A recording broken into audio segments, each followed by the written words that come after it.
Welcome to my YouTube channel the digital expert with Sadiq. आज हम आपके लिए लाए हैं एक खास वीडियो उत्तराखंड आरटी एडमिशन 2024-25, जिसमें हम आपको बताएंगे कि आरटी एडमिशन क्या होता है, इसके लिए आपको कौन कौन से डॉक्यूमेंट्स की ज़रूरत पड़ने वाली है और आरटी के लिए आपको कहाँ पर अपने डॉक्यूमेंट्स को जमा करना है और कहाँ पर अपने डॉक्यूमेंट्स को सत्यापित करा के अपने बच्चे का नाम एडमिशन में कराना है। आरटी क्या होता है, हम सब कुछ आपको इस वीडियो में बताएंगे। वीडियो शुरू करने से पहले मैं आपसे रिक्वेस्ट करूंगा, अगर आप हमारे चैनल पर नए हैं तो हमारे चैनल को सब्सक्राइब कर लें और बेल आइकन के बटन को प्रेस कर लें ताकि हमारी आने वाले वीडियो का नोटिफिकेशन आपको सबसे पहले मिल सके। तो चलिए शुरू करते हैं हम आज की वीडियो को। उत्तराखंड आरटी एडमिशन 2024-25 मार्च 2024 में स्टार्ट हो जाएंगे, जिसमें उत्तराखंड के प्राइवेट स्कूलों में आरटी के अंतर्गत निःशुल्क एडमिशन किया जाता है। आरटी कोटा क्या होता है, सबसे पहले हम आरटी के बारे में बात कर लेते हैं कि आरटी क्या होता है। शिक्षा का अधिकार अधिनियम 2009 और उत्तराखंड शिक्षा का अधिकार अधिनियम 2011 के अंतर्गत उत्तराखंड के प्राइवेट स्कूलों में कक्षा 1 में अथवा प्री प्राइमरी में स्कूल में न्यूनतम 25% सीटों पर अपवंचित समूह एवं कमजोर वर्ग के बच्चों को निःशुल्क प्रवेश देना अनिवार्य किया गया है। शासन द्वारा नियमानुसार फीस की प्रतिपूर्ति की जाती है। यहाँ पर दो शब्द आए, अपवंचित समूह और कमजोर वर्ग। इसके बारे में हम आपको इस वीडियो में आगे बताएंगे, तो आपको घबराने की ज़रूरत नहीं है कि अपवंचित समूह क्या है और कमजोर वर्ग क्या है। अभी हम केवल आपको आरटी के बारे में जानकारी दे रहे हैं कि आरटी क्या होता है। कोई भी व्यक्ति जिसके पड़ोस में कोई भी ऐसा स्कूल है जहाँ पे आप रहते हो, आपके पड़ोस में कोई स्कूल है, तो वहाँ पे अगर आप निवासरत करते हैं तो इन वर्गों, जो भी वंचित समूह है और कमज़ोर वर्ग है, इन वर्गों के परिवारों को यहाँ पर इसके तहत एडमिशन मिलता है। तो यहाँ पर इसमें मुफ्त शिक्षा का प्रावधान है। तो आगे बात करते हैं हम कि कौन फार्म भर सकता है, आरटी के फॉर्म कौन कौन व्यक्ति भर सकता है। तो आरटी के फॉर्म कमजोर वर्ग और अपवंचित समूह के बच्चों को जो उस विद्यालय के पड़ोस की बसाहटों में निवास करते हैं, उत्तराखंड आरटी के फॉर्म भर सकते हैं।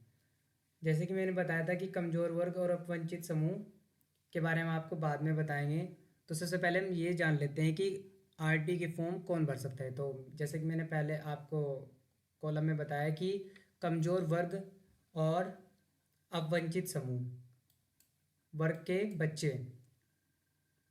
उनके अगर पास में कोई विद्यालय है तो वहाँ पे वो आरटी के अंतर्गत फॉर्म को भरे और अपना एडमिशन करा सकते हैं।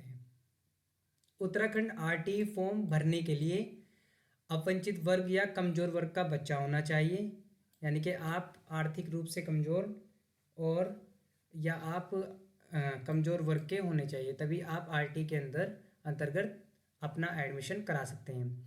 और विद्यालय के आसपास का निवासरत होना चाहिए। निवासरत का मतलब आप किसी ऐसे विद्यालय के पास रहते हो जो प्राइवेट हो और जहाँ पर आरटी के अंतर्गत एडमिशन किए जाते हो।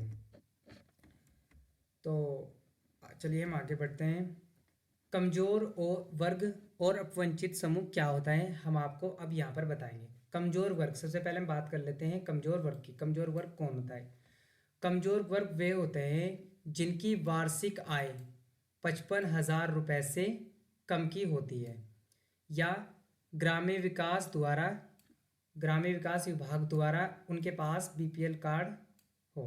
यानी कि अगर किसी व्यक्ति की 55,000 रुपये से वार्षिक आय कम है या फिर वे ग्राम विकास विभाग द्वारा जारी बीपीएल कार्ड धारक होता है, तो वे कौन होता है? वे कमजोर वर्ग का व्यक्ति होता है। अब दूसरी हम बात कर लेते हैं कि अपवंचित समूह। अपवंचित समूह कौन होता है? अपवंचित समूह की बात करें तो इसमें सामाजिक, शैक्षिक एवं भौतिक रूप से पिछड़े परिवार या गंभीर बीमारी आपदा से पीड़ित परिवार को शामिल किया जाता है। अपवंचित समूह का अर्थ है मतलब कि कोई भी ऐसा समुदाय जो सामाजिक रूप से या शैक्षिक या भौतिक रूप से पिछड़े परिवार में या गंभीर रूप से किसी बीमारी से आपदा से पीड़ित हों, तो ऐसे परिवार को अपवंचित समूह में शामिल किया गया है। अब बात करते हैं जैसे कि example SC, ST, OBC, PWD, HIV, कोढ़, मरीज, तलाकशुदा, विधवा आदि के बच्चे। अर्थात कोई भी SC कैटेगरी या ST कैटेगरी या OBC को कहते हैं अन्य पिछड़ा वर्ग। PWD का मतलब होता है कोई भी यदि विकलांग व्यक्ति होता है और उसके बच्चे होते हैं, या कोई HIV की बीमारी से ग्रस्त है, या फिर किसी व्यक्ति को कोढ़ की बीमारी है, या कोई व्यक्ति ऐसा है कि वो हमेशा से बीमार ही रहता है, उसके घर में कोई कमाने वाला नहीं है, तो वो मरीज, या फिर तलाकशुदा है, कोई ऐसी महिला जिसको उसके पति ने तलाक दे दी हो, तो वे महिलाएं भी अपने बच्चे का दाखिला इस योजना के अंतर्गत करा सकती है। विधवा जिनके बच्चों के पिता एक्सपायर हो गए हों, तो वो भी इस योजना के अंतर्गत एडमिशन करा सकते हैं। तो चलिए आगे बात करते हैं कि उत्तराखंड अपवंचित समूह कौन है। उत्तराखंड में मतलब अपवंचित कौन है। तो उत्तराखंड में अपवंचित समूह की अगर बात करें तो अनुसूचित जाति अथवा अनुसूचित जनजाति, सबसे पहले जो कैटेगरी इसमें दी गई है, अनुसूचित जाति अथवा अनुसूचित जनजाति के जो व्यक्ति है वो उत्तराखंड अपवंचित समूह के होते हैं। या फिर राज्य सरकार द्वारा घोषित अन्य पिछड़ा वर्ग क्रीमी लेयर को छोड़कर कोई भी ऐसे व्यक्ति जो अन्य पिछड़ा वर्ग के जाति के हैं, तो वो भी इस योजना के अंतर्गत अपने बच्चों के एडमिशन करा सकते हैं। या फिर शारीरिक रूप से विकलांग हो या कोई अनाथ बच्चे हो, यदि कोई व्यक्ति शारीरिक रूप से विकलांग है या उसके बच्चे अनाथ है, तो वो भी इस उत्तराखंड अपवंचित समूह के अंतर्गत आते हैं। आगे चलते हैं। ऐसे बच्चे जो ऐसी विधवा अथवा तलाकशुदा माता, ये हमसे यहाँ पे मता लिखा गया है, यहाँ पर ये माता है, माता पर आश्रित हो, जिनकी वार्षिक आय सभी स्रोतों में 80,000 रुपये प्रति वर्ष से कम हो। अर्थात मतलब कि ऐसे बच्चे जो विधवा हो गए, जिनके पिता एक्सपायर हो गए हों, या ऐसे जिनके माता को, ऐसे बच्चे जिनकी माता को उनके पति ने तलाक दे दी हो, या फिर वे बच्चे आश्रित हो। आश्रित मतलब उनके माता पिता ना हो, वे किसी गार्जियन द्वारा पाले जा रहे हों, तो उनकी अगर वार्षिक आय 80,000 रुपये प्रति वर्ष से कम है, तो वो भी RT के अंतर्गत अपना दाखिला करा सकते हैं। ऐसा हमारा उत्तराखंड अपवंचित समूह में कहा गया है। अगर आगे बात करें तो HIV बच्चे या HIV माता पिता के बच्चे, अगर किसी बच्चे को HIV है या उसके माता पिता को HIV है, तो वे बच्चे भी उत्तराखंड अपवंचित समूह के अंतर्गत आते हैं। आगे बात करें विकलांग माता पिता कोढ़ से ग्रस्त व्यक्ति जिनकी वार्षिक आय 4,50,000 से कम हो। अर्थात कोई भी ऐसा मतलब किसी बच्चे के यदि माता पिता विकलांग है या कोढ़ की बीमारी से ग्रस्त है, तो यदि उनकी वार्षिक आय 4.5 लाख रुपए से कम है, तो वो भी इस योजना के अंतर्गत अपने बच्चों का एडमिशन करा सकते हैं। तो चलिए आगे बढ़ते हैं। अगर हम बात करें इसमें डॉक्यूमेंट्स की, तो इसके लिए आपको जो डॉक्यूमेंट की ज़रूरत पड़ने वाली है वो यहाँ पर हम आपको बताते हैं। सबसे पहले आपको चाहिए इस योजना के अंतर्गत RT यानी कि RT के एडमिशन के लिए आपको जो चाहिए, सबसे पहले बच्चे का जन्म प्रमाण पत्र होना आपके पास आवश्यक है, क्योंकि बर्थ सर्टिफिकेट से ही डेट ऑफ बर्थ डिक्लेयर इसमें की जाती है। इसके बाद बच्चे का आपके पास आधार कार्ड होना अनिवार्य है। आधार कार्ड बच्चे का इसमें लगता है। और इसके बाद अगले दस्तावेज की बात करें तो इसमें बच्चे का फ़ोटो जो होने चाहिए, पासपोर्ट साइज फ़ोटो होने चाहिए।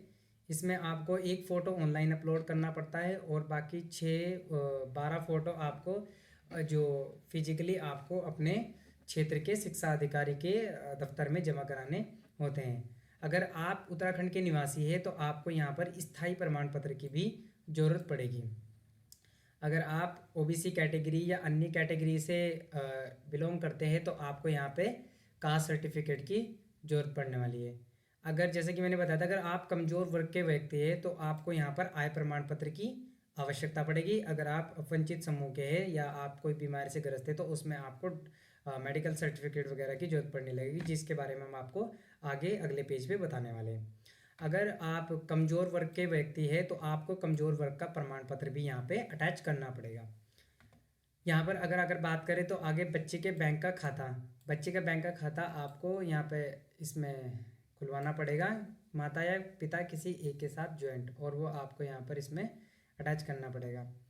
अगर अगर आपके पास अगर आपके पास बीपीएल कार्ड है तो आप बीपीएल कार्ड को लगा सकते हैं, जहाँ पर आपको आय प्रमाण पत्र की आवश्यकता नहीं पड़ेगी। अगर आपके पास ग्रामीण विकास विभाग द्वारा कोई बीपीएल कार्ड धारक है आप, तो आपको फिर आय प्रमाण पत्र की आवश्यकता नहीं पड़ने वाली है। अगर बात करें इसमें आगे डॉक्यूमेंट्स की, तो इसमें आपको अपने माता पिता का आधार कार्ड या पहचान पत्र दोनों में से किसी एक डॉक्यूमेंट्स को लगाना अनिवार्य है, जो आपको इसमें लगाना होगा।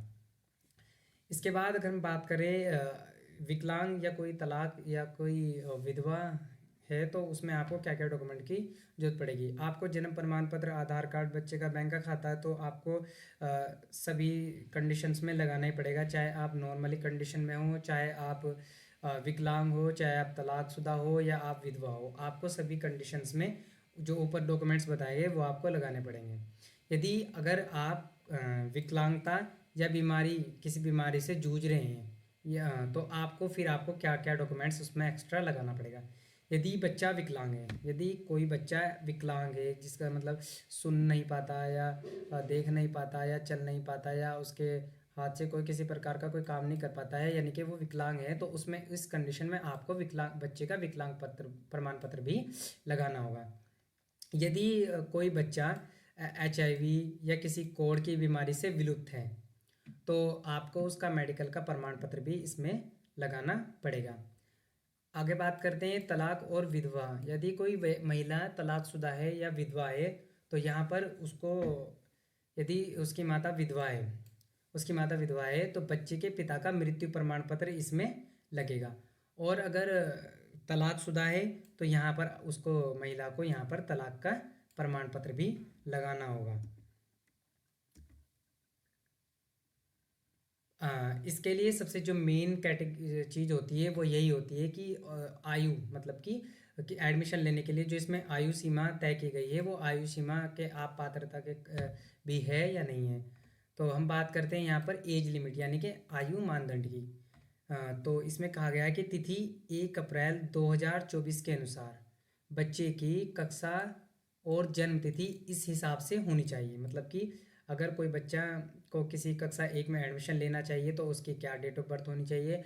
अगर कोई बच्चा प्री प्राइमरी में एडमिशन लेना चाहता है तो उसकी क्या डेट ऑफ बर्थ होनी चाहिए। अगर किसी बच्चे का आप प्री प्राइमरी में RT के अंतर्गत एडमिशन कराते हैं, प्री प्राइमरी में जो होता है वो नर्सरी, LKG, UKG आता है, तो अगर आप इसके अंतर्गत एडमिशन कराते हैं तो आपके बच्चे की डेट ऑफ बर्थ 1 अप्रैल 2019 से 31 मार्च 2021 तक के बीच में होना चाहिए।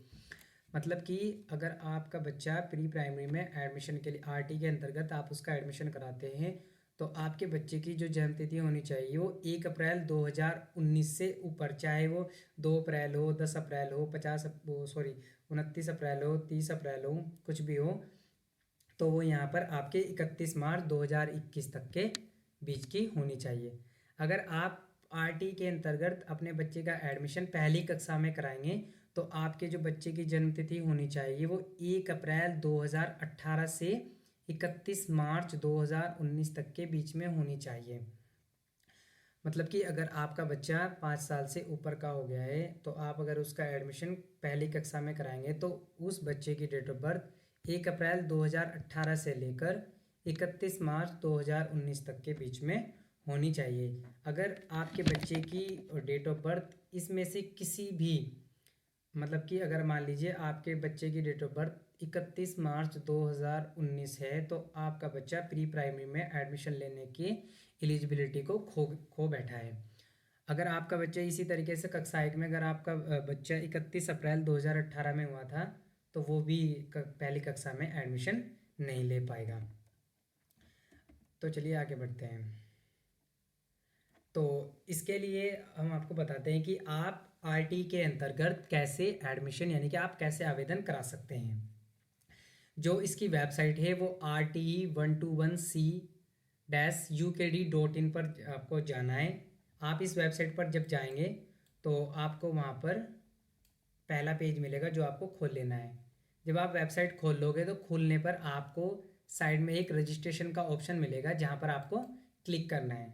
जैसे ही आप रजिस्ट्रेशन पे क्लिक करेंगे तो वहाँ पे आपके सामने स्टूडेंट रजिस्ट्रेशन का ऑप्शन खुलेगा और वहाँ पे आपको स्टूडेंट रजिस्ट्रेशन पे क्लिक कर देना है।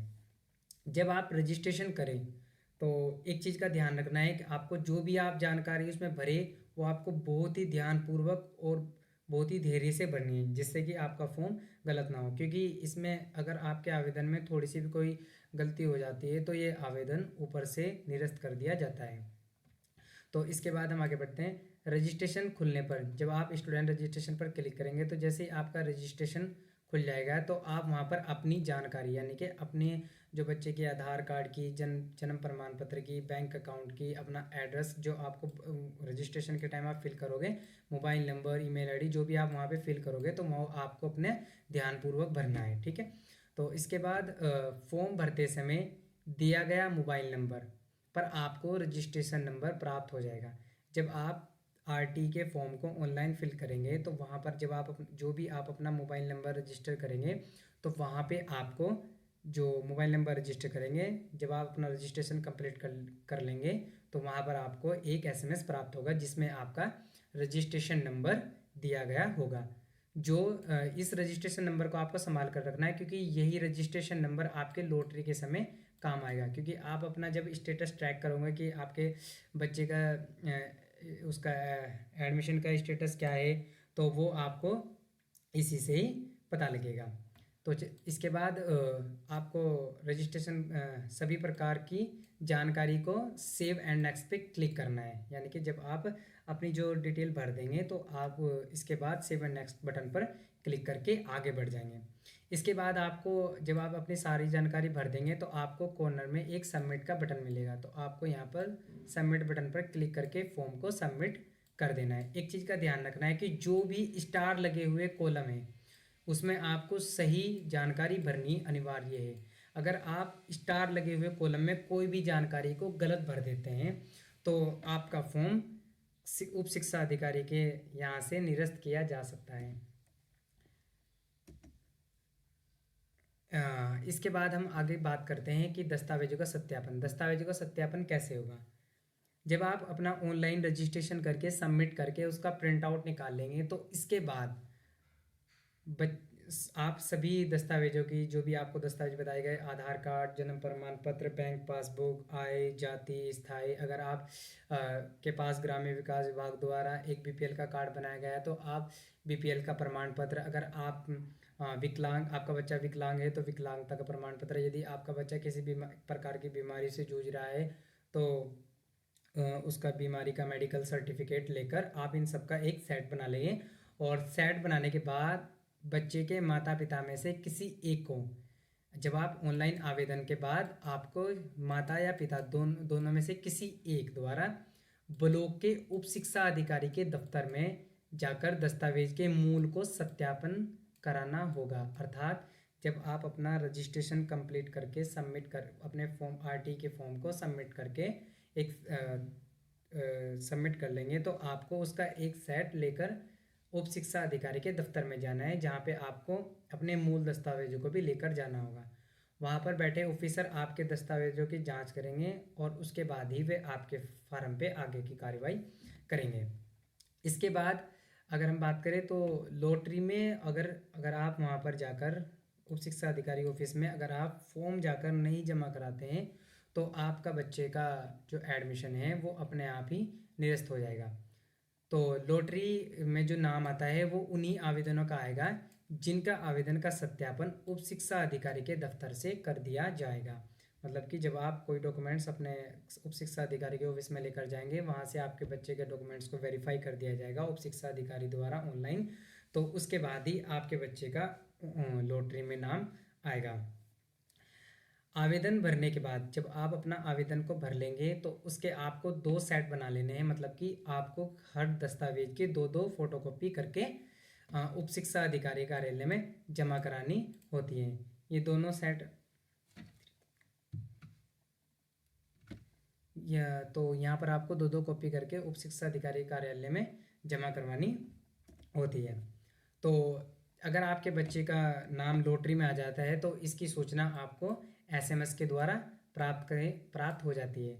तो इसके बाद यदि आपके बच्चे का नाम लॉटरी में आता है, अगर आपके बच्चे का नाम लॉटरी में आ जाता है तो आपको मैसेज रिसीव्ड हो जाएगा, और मैसेज रिसीव्ड होने के बाद आपको एक सेट और बनाना है जो आपने डॉक्यूमेंट्स उप शिक्षा अधिकारी के कार्यालय में जमा किए थे, वही दस्तावेज का आपको एक और सेट बना लेना है। और उसकी जो आपके जिस स्कूल में आरटी के अंतर्गत आपका लॉटरी में नाम आया है उस स्कूल में जाकर आपको एक सेट बनाकर स्कूल में जाके सबमिट करा लेना है एडमिशन के लिए। वो सेट आप जब वहाँ पे जमा कर दोगे तो आपके बच्चे का एडमिशन वहाँ पर हो जाएगा।